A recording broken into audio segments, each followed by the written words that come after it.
The fall of Kabul to the Taliban was a foreboding moment for Zarifa Ghafari, one of Afghanistan's first female mayors.Ms. Ghafari, 29, had become a prominent public official and voice for women's rights. This, she believed, made her a threat to the Taliban, who are known for restricting the role of women in line with their strict interpretation of Islam.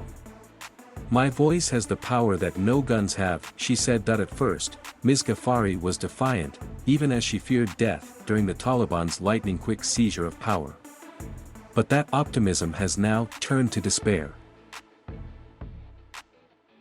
Shortly after the Taliban takeover, Ms. Ghafari was advised to move from her home.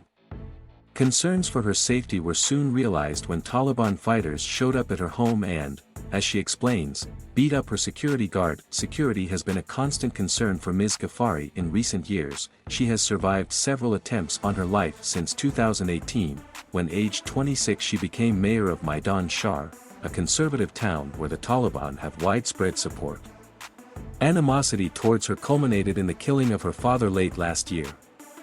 He was a senior member of the Afghan military and Ms. Ghafari suspects he had enemies in the Taliban. When the Taliban swept to power in mid-August, Ms. Ghafari decided the time had come to leave the country. On August 18, she arranged for a car to take her and her family to Kabul airport. During the journey, she hid in a footwell in the car, ducking for cover every time they passed through a Taliban checkpoint.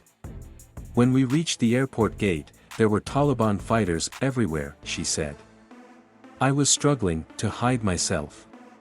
At the airport, the Turkish ambassador in Kabul helped them board a flight to Istanbul. From there, they flew on to Germany. "When I lost my dad, never feel the same again in life," she said. "But when I boarded the plane to leave my country, it was more painful than losing my dad. The day of Kabul's fall was the worst moment of my life," she said. "I'll never be able to manage the pain inside my heart.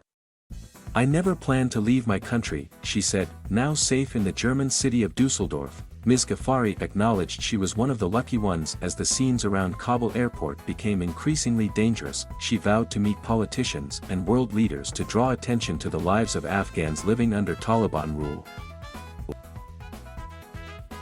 She would be willing to talk to the Taliban, too, because we need to understand each other.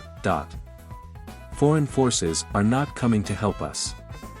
It's our time to solve the issues with the Taliban. I'm ready to take this responsibility, she said. Still, she does not trust the Taliban, especially on women's rights. When they last held power before 2001, the Taliban enforced an ultra-conservative version of Islamic law, which they used to justify banning women from going to school or working. Last week, Taliban spokesman Zabihullah Mujahid said women will be very active in society but within the framework of Islam. But Ms. Ghafari was skeptical. Their words never matched their actions. She hoped to return to Afghanistan one day, when it is safe to do so. "That's my country, I made it. I struggled for years to make it," she said. "I would like to take the small amount of sand I took from my country back to where it really belongs."